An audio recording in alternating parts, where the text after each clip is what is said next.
Hi, everyone.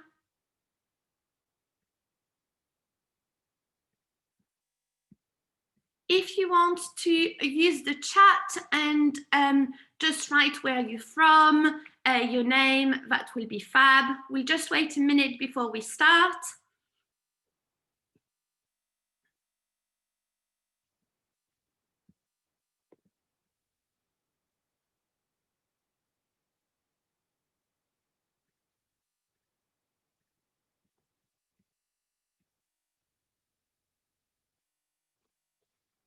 Wow, it's amazing. People from all around the world. Hi, everyone.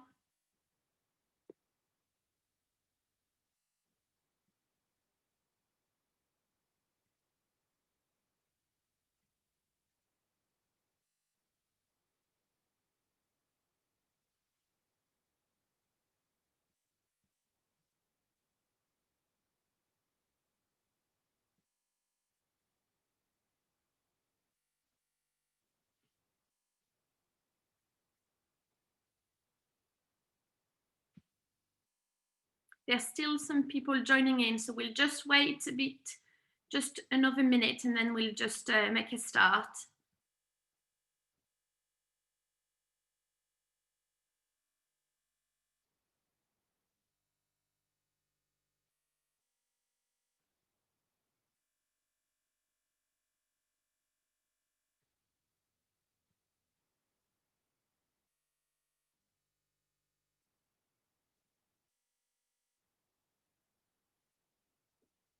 So feel free to use the chat during the session. There's also a Q&A, so feel free to use that if you've got any questions. What I'll do is that I'll try to answer all your questions at the end. But you've got also on the screen my email address, so feel free to email me any questions later on, or if you want a copy of the PowerPoint as well, I'd be more than happy to send that to you. And there's also my Twitter account, so you can follow me on Twitter as well if you want.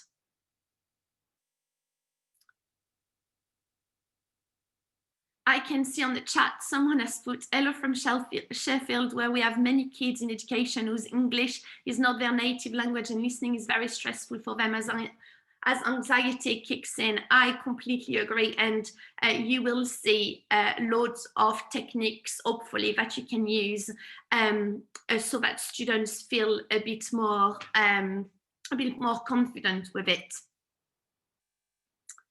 Okay, so I've got a lot to go through, so we'll just make a start now. So I'm Jennifer. I teach here in England. I'm from France. I've been teaching for 11 years. I teach French and a bit of Spanish. And although I teach in a secondary school for 9 years, I also taught in a primary school. So most of my examples are in French and some are a bit in Spanish, but they are very transferable to any language that you teach. Before we start, a few things. First of all, I'm not reinventing the wheel, and I'm sure that there will be a lot of activities that I'm going to show you that you already use, but sometimes it's nice to have a little reminder. But most importantly, I wanted to share the example that works for my students in my context as well. And I'm sure that they will think that you think, well, I won't be able to use that. However, oh yes, maybe I can use that, or I can adapt this idea. And also, before we start, that presentation, it's not all credit to me. It's not all my ideas. It's also ideas from, people that I've seen, on courses, from, people that I've read a book from, that, from ideas that I've seen on Twitter and things like that. So the credit also goes to everyone who's sharing their ideas and resources. And as I said, I'm just going to share with you what works in my context, and hopefully you'll be able to use some of those ideas yourself.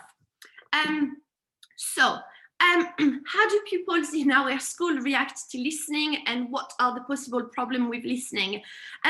I'm sure you might be in the same situation as me, but listening is the skill that students find the most challenging. And if you look in the UK, and certainly in England with the GCSE, we know that listening is the skill where students do not do as well as in the others. And I think it's because, they don't have the control. And also there's loads of possible problems with the listening, and I'm sure you came across images of students being like that when you say in class that you're going to do a listening activities. And that's why my session is about how to build confidence in listening, because I really think that they can do it, but it's also about that mindset.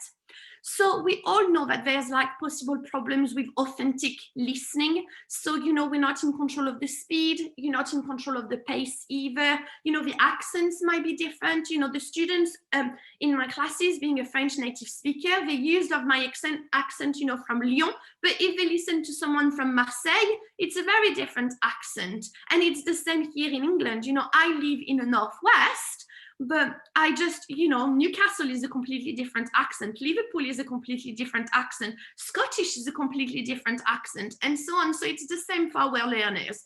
The intonation might be a problem as well. The interference or the idiom slang, the eating words, French people, we like eating words, saying like je sais pas instead of je ne sais pas. So little things like that could be a problem for our listeners. And obviously there's no visual support, so there's nothing that they can, rely on or help them. So how can we build that confidence in listening?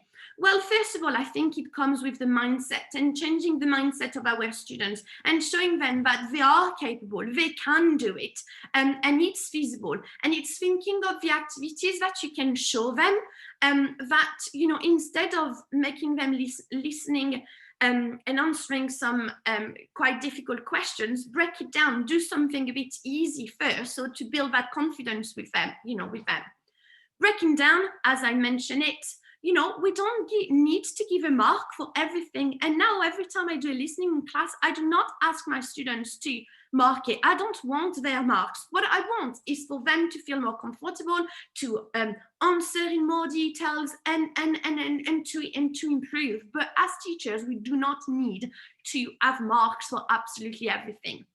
I think it's really important also to do as much listening as possible from year 7, but make it relevant to them. Maximize, the teacher and pupil use of the target language.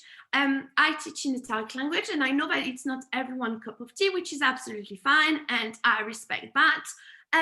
But I think it does help the students with the listening, because they're so used to listen to, French, Spanish, or whatever language you teach. So that might be something that you might want to think about. Use listening as a stimulus for speaking. I think it's really important as well. And use authentic materials as much as possible. And I'm going to show you a few examples of things that you might want to use. Encourage, repeated listening, and all that's really, really important. So obviously, all of that can help our students build that confidence in listening.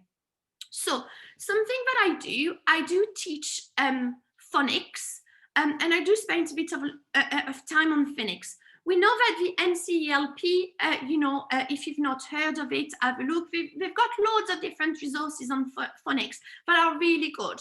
And I think it's like everything, any really good example of activities or things like that, then you have to make it work for you and for your classes. So I don't use the full package. I just use bits that are relevant for me.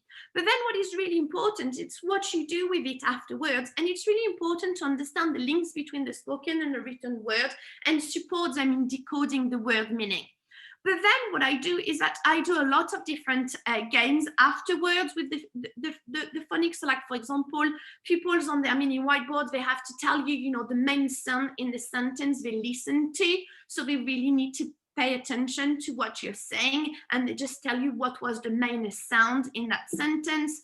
Or something else that I do, in front of the class, I might do things like, so it's going to be a French example, but I might do like,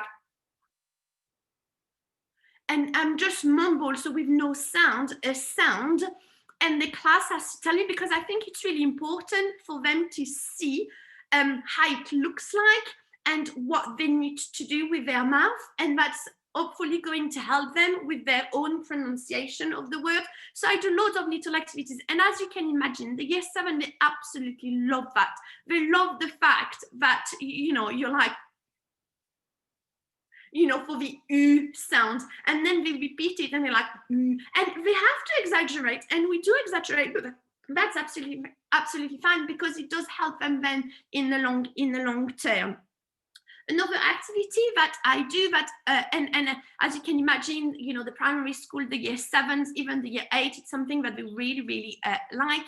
So you can play a song or any listening tracks. It can be very short or it can be longer. It doesn't really matter. But the students have to perform a certain action every time they hear a certain sound. So like, for example, in French, if they hear the A sound, they need to clap.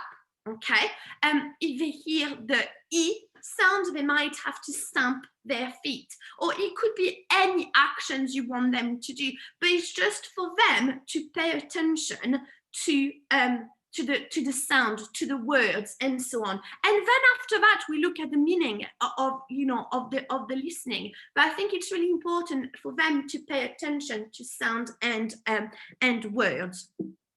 Another activity that I use that works really well, I do that with my Key Stage 3 classes. And so I will put, so you can do that as a starter.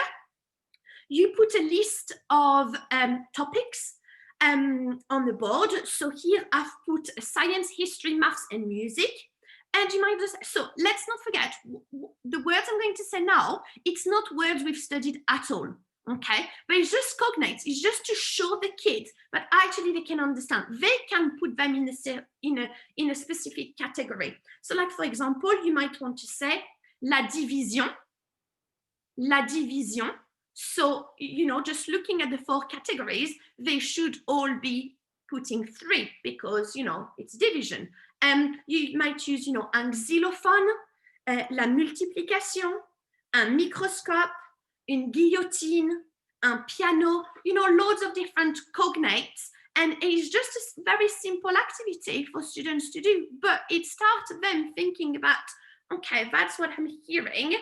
Where am I going to put it in the category? And it's something that they can achieve very easily.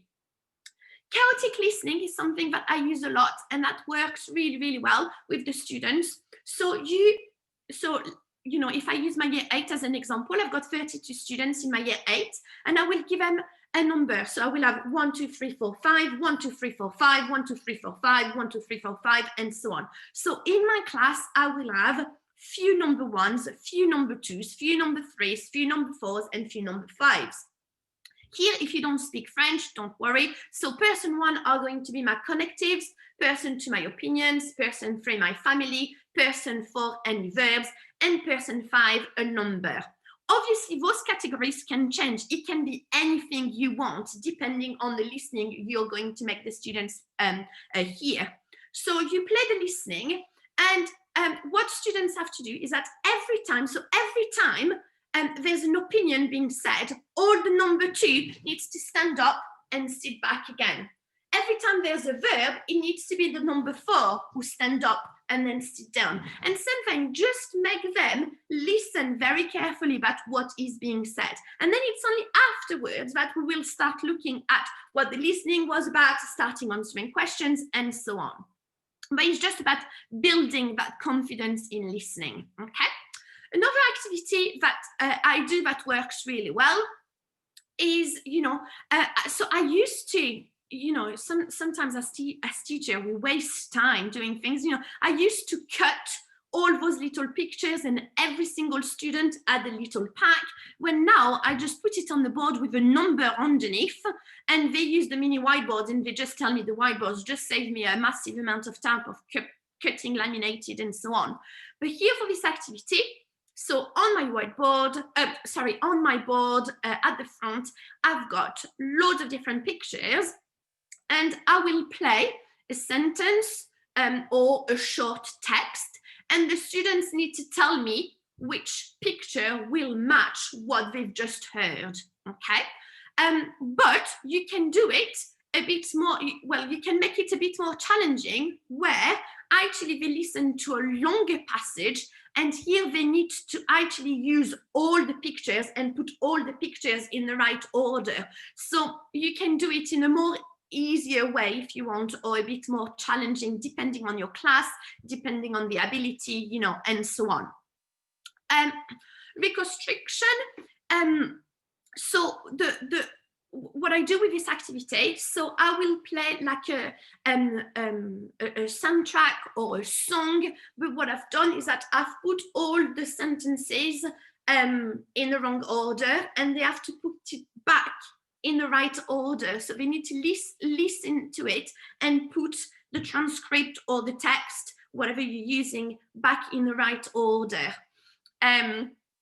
I know that Gianfranco Conti uses one where you've got actually different rows, and a sentence is being said, and the students need to start at the bottom, and they need to you reconstruct the sentence in English if you've ever heard something in the target language. So there's loads of different ways, you know, you can do it. You can do it sentence based, you can do it with a longer passage, and so on. Keywords in a sequence, so same thing, they might, you know, before you do, I do that quite a lot with my Key Stage 4 classes who are a bit reluctant, you know, to do a listening activity. So before we do the GCSE typed question for the listening, I'll say to them, I don't want you to look at the questions. I don't even want you to look at anything. I just want you to listen, and I just want you to put those keywords in the sequence. So obviously those keywords are in English, but they listen to the target language, and they just have to put it back in the right order. And already that starts giving them a bit of an idea of what the listening is about. And then we can move forward and do all the things with it. Okay, so for this one, if you do not speak French, do not worry, I will explain what it is, but I've just copied my slide from what I do with my classes. So here it's to find the headline, okay? So you've got loads of different headlines, okay? So you've got about, you know, a successful party, about horror and panic, about, you know, a bottle in the sea, the pandas are in danger. So you can have the headlines that you want. And then what you do is that you play a track, or you say one yourself. So like, for example, I'll use one. So I'll just say, le 14 juillet 2016, pendant la fête nationale française, dans la ville de Nice, une personne conduisant un camion a foncé dans la foule et a fait une dizaine de victimes. Obviously, I will say it another time. And then what my students need to do is that they need to decide what headline should it be, okay? But as again, here I give you an example for Key Stage 4, but you can adapt it for your classes and for the different abilities, okay? But that's one that works really well.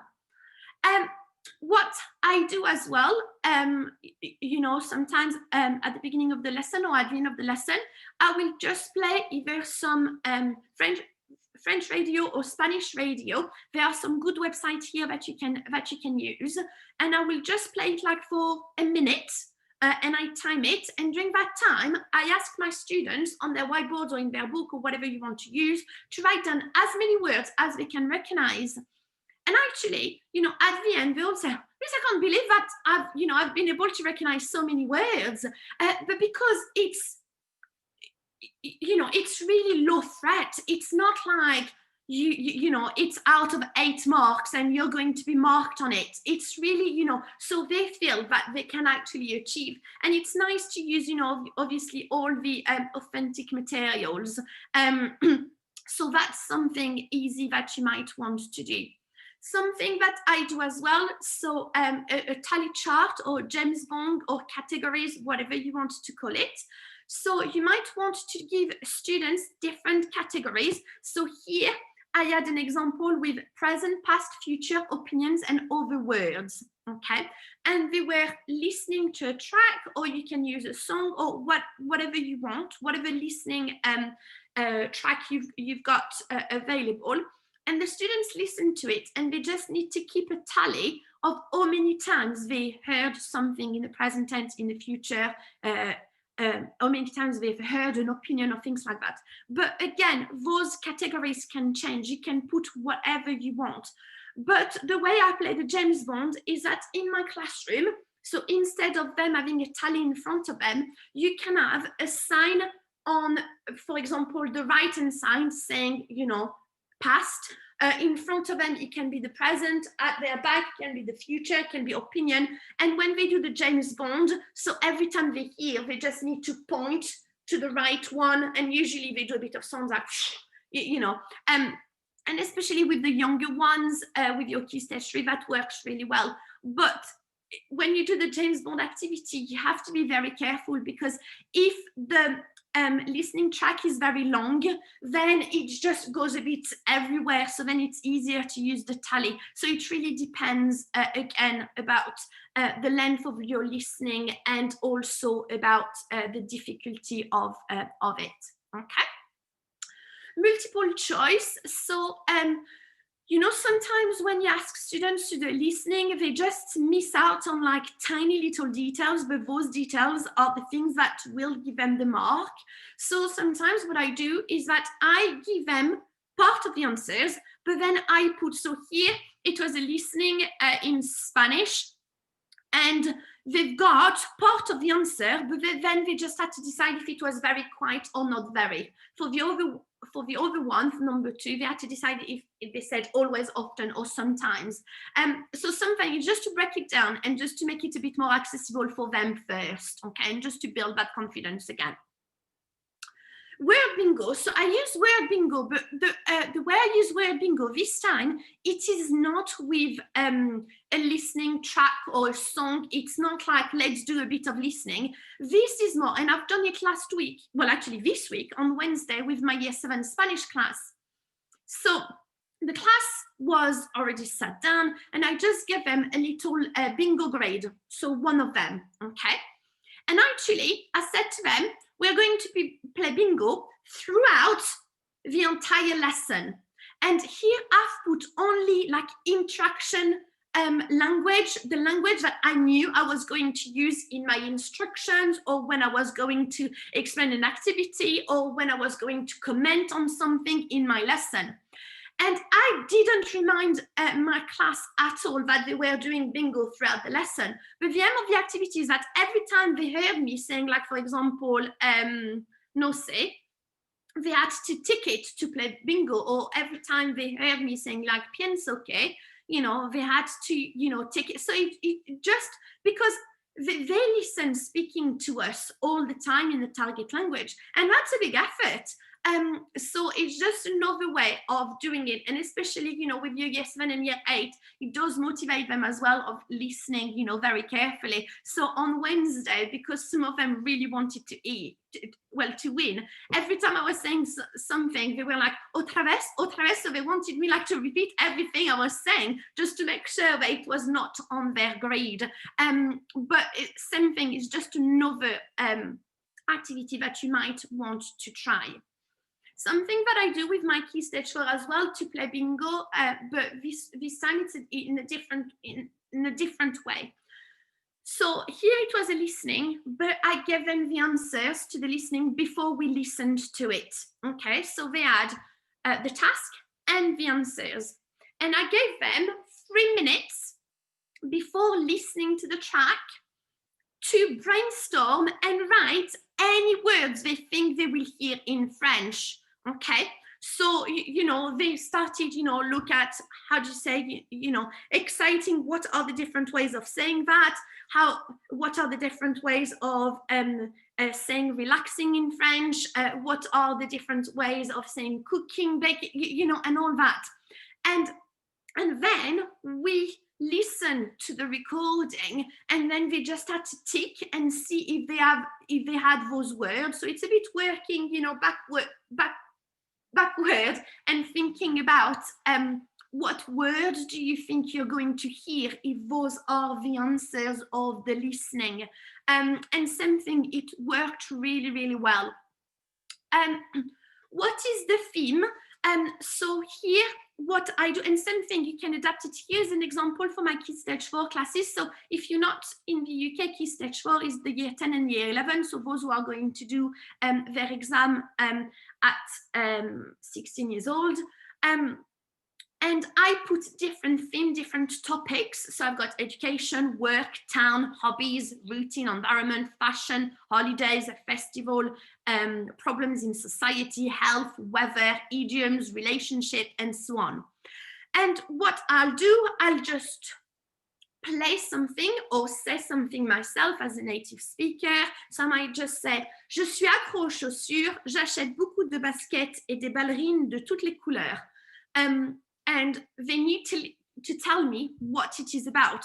But here, if those who can speak French, you might have heard the word basket.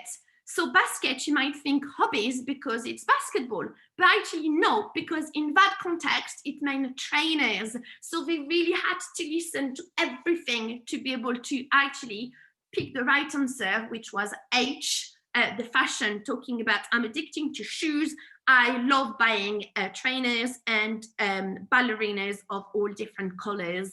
But something, you can make your sentences as easy or as complex as you want. And especially if you teach in a mixed ability setting like I do, I always make sure that I've got some sentences that are a bit more easier, that everyone will be able to access, and some a bit more challenging as well. So that could be, you know, something that you might want to try. What is the question? So you've got loads of different questions on the board, and you just say something or play something. So like, for example, you might want to say on va travailler et écouter parce que c'est très important. So we're going to listen and we're going to work and listen because it's very important, and they need to pick what should have been the question to that answer. So what are we going to do today? Or, you know, things like that. So same thing, it's just making sure that they can relate an answer with a, you know, with a question. Okay, this is something that I use for the speaking, but you're going to see the link with the listening in a sec. So, you know, part of the GCSE, we have to describe a picture, but some students, like everything you do, they need some scaffolding and they need some modeling as well. And it's really important, you know, all teachers, we all do that all the time. So when I start, you know, when I start using describing the picture, I've got, you know, like a frame that they can use. And obviously I change the vocab as we go along. And what I do as well, when my students are really, really confident with things like, you know, in the foreground, in the background, to the left, to the right, and then leave the English behind the target language. So then it becomes a bit more challenging. It makes them require them to think about, you know, what are the words for it, but it's just to increase that challenge as you go along. But what I use that as well, I use that for the listening as well. And I'm going to explain how I do that as well. So they love the activity where I tell them a story in French and they have to draw what I'm telling them on their mini whiteboard. So they will have that in front of them. And I might start by saying my story. So my story might start by saying, à l'arrière-plan, il y a 3 montagnes. So in the background, there are 3 mountains. So what they do on their whiteboard, in the background, they draw 3 mountains. And then you add to your story. And then they keep drawing on their mini whiteboard until the story is over and then having a frame on the board, it means that you can, because you can see straight away. Some kids do not need to look and will not look at that frame because they don't need it, but others they will, especially if you put like things like on the right, on the left, you know, next to or near to, or you know, little things like that. So then what you can see when you see that some of your students are struggling, you might just point to some of the words on your frame just to help them. But then you can use that so you can tell a story about, you know, animals in Africa. There's loads of cognates in that. And yes, we've not done it, but it doesn't matter. It's just for them to see that they can actually understand a lot more than what they think. You can ask them to fill in a plan of a town. You can ask them to draw a monster. So, you know, when you've done like talking about body parts and things like that, when your monster can have 3 heads, 5 legs, you know, whatever you want. Add features to a picture. You know, they can draw a series of events that you are telling them. They can add weather, classrooms to a map. Give instruction to find a treasure. So they might have a map and you give, you know, instruction and they need to find the treasure. So loads of different things that you can do, telling stories and then drawing, but obviously they have to listen carefully to what you say. Guess the next word is very easy.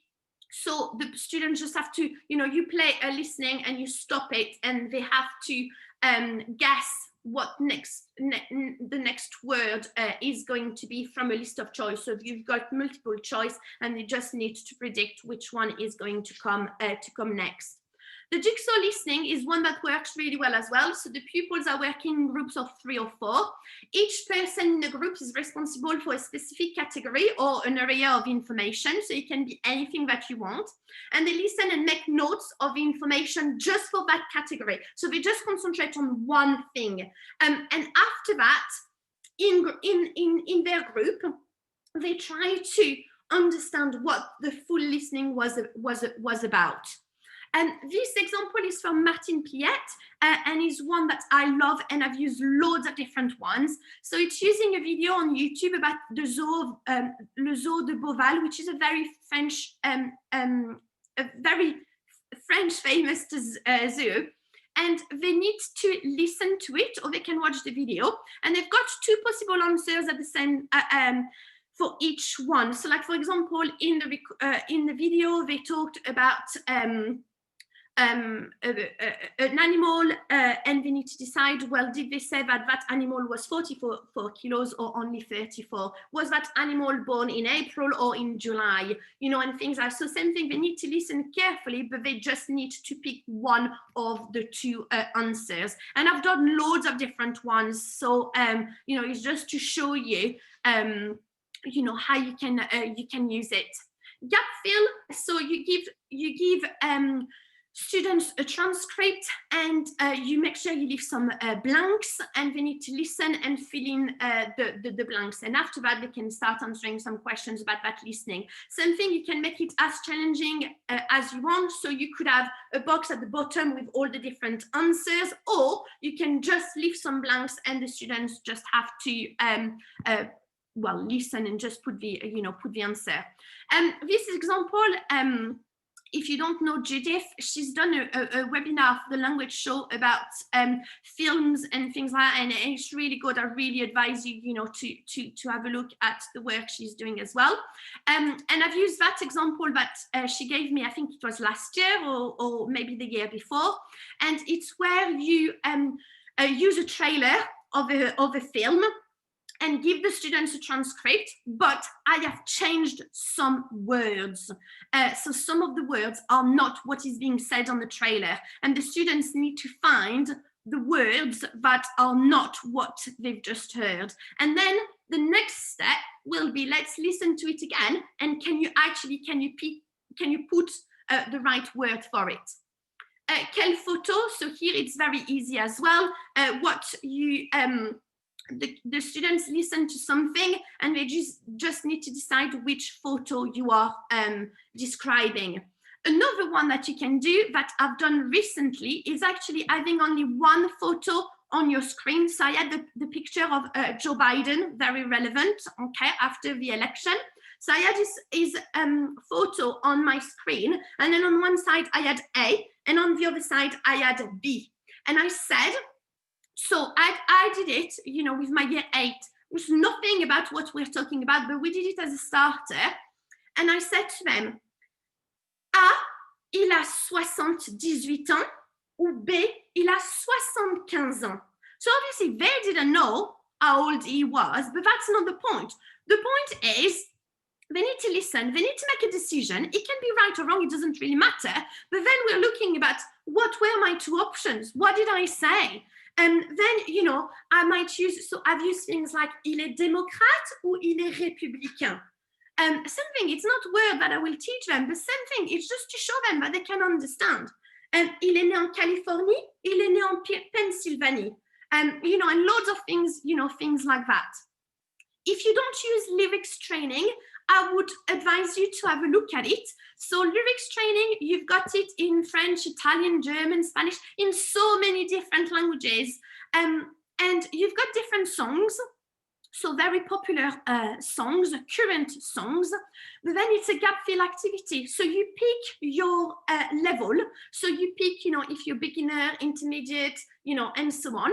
And the song is going to play. There will be the words coming up, you know, at the bottom of the screen. And then the song is going to stop because there's going to be a gap. And you need to fill that gap. But the song is not going to carry on until you've put it, but you can, every time you can go back a bit, listen to it again and fill it in. So it's a very nice way to use authentic materials and to make the students work on what they hear. So I strongly advise you to have a look at that. I've done that recently as well. I think I've done it in September with my year 11. They love Stromae.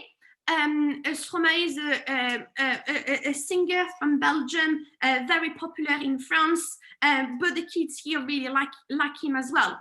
So what I did, I've put 5 words on my board. So I had alors, dit, on, qui, danse, and the students had to pick one of those words, the word they wanted. It was their choice. And then they had to listen to the song. Don't put the video on because it's a distraction at that point. So just they need to listen to it, and they need to count down how many times that word has been said. So those 5 words will be said loads in the song, but the kids really need to concentrate on that. And then we will be looking at the video so they can look at it, and then we'll start answering some questions. We'll start looking at the transcript, you know, and so on. But that first activity, just put them in the mind. Yeah, they can do it, and it's something nice for them to do. Something else that I do, so here it's an example with j'ai demandé à la lune. That is great to use when you do the past tense in France because the song is full of past tense. But what I've done is that I've given them the transcript, but I've changed some of the words. So some of the words are in English, and they need to listen to it, and they need to write what is the French for it. However, because kids are kids, what they do, they start doing it before they reach to that point, or even before I've started putting the song on. And I did it on purpose. As you can see on my screen, there's one that is highlighting that is a like. So when the kids saw like, what do they think? They think about the verb aimer, because it's to like. However, here it was like as, you know, such as, you know, so it was come. So same thing, they really had to listen to it to make sure they put the right answer. So be also think carefully about the words you pick, so then you can work maybe on any misconceptions or things like that. Spot the difference is one that I use as well, and that it works really well with all the classes. So you make the students listen to a sentence twice, but the second time a detail has changed. So, you know, you might have changed a noun, a verb, an adjective, anything, and the students need to tell you which word is not the same. And maybe to increase the challenge, you know, the students can listen to a short paragraph with more than one difference, and they need to pick up the 2, 3, 4 different differences. Okay. Using video is really good also, you know, for listening and for the authentic material. So if you don't know Teach Vid, have a look. Here is an example in French, but you've got videos in other languages. So there's some in Spanish, German. So you might want to look at that. And same thing, it's really the videos are really good. There's some activities to go with them, and it adds the support of that visual element that help the students. I also use on YouTube, and it's free. It's the Spanish fairy tales, and you've got the French fairy tales as well. I don't know if they are in German or Italian. I've used them only for French and Spanish, but it might be worth having a look. And it's like short video clips in the target language that you might use. Peppa Pig, I also use Peppa Pig in French and in Spanish quite a lot, because the language is also easy. You can find loads of listening linked to what you are studying. So like for example, Peppa Pig va au supermarché when you do the topic of food, things like that. And it's nice to use something different, different materials for the students to use. Then I use some trailers quite a lot. So I like using films a lot. So, I've shown you the example about the transcript of a film before, but I use Les Choristes, I use Populaire, I use Coco Chanel, I use Zip and Zap in Spanish, I use Coco in Spanish. And what you might ask the students to do is to watch the trailer, okay, a first time. Then a second time, you give them some pictures, and they need to listen to that trailer again and put the pictures in the right order. And then the third time, you also give them some sentences, and they need to match those sentences with the pictures. So they need to listen carefully to what is being said to be able to do that. Something else then after, I use the synopsis of Les Choristes. And they listen to it and they just do it as a gap fill. So that's also, but same thing, don't get me wrong, I could have used that gap fill, but here, because it was linked to a film, something they were keen to watch, they wanted to do it because there was that purpose. And I think it's like everything. If the kids see that there's a purpose for something, then it makes a massive difference. Then I do quite a lot of, when we study a film or watch an extract of a film, I never let them watch all of it at once, because then they don't want to study it because they watched it. So I always split it and make sure that there's loads of activities in between. So then it keeps them going and it keeps them want to work hard to be able to watch more. And something that I do is just like, sometimes I'll stop and I'll say, what do you think that character is going to say next? And they have to tell me what they think that person is going to say. So that's really good to, recap the knowledge that, the vocab and the knowledge of the grammar that they know. But sometimes to help them, I might just put some words just to tell them, just like we do every time, with our writing frames, spoken frames and things like that, just to help that scaffolding a bit more. And then I'll ask the students, would you agree with that? Do you not agree? Why? What do you think is he going to say? Well, let's listen and let's find out. Oh, were we right? And so on. And it's little things like that that does help quite a lot. So I'm really, really conscious of time, and I'm really sorry because I wanted to have some time for any questions. I've not kept a look at the chat, but I will definitely look at it as well. And if you've got any questions, someone have just asked me, yes, if you send me an email, I will be more than happy to send you a copy of the presentation. You can also find me on Twitter. And if you've got any questions, just feel free to, to get in touch, and I'll be more than happy to answer all the questions you might have or to share more ideas with you.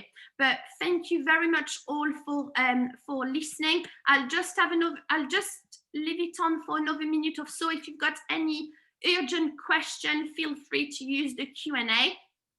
But thank you very much, everyone. I wish you a very nice day, and enjoy the rest of your Sunday afternoon. Thank you.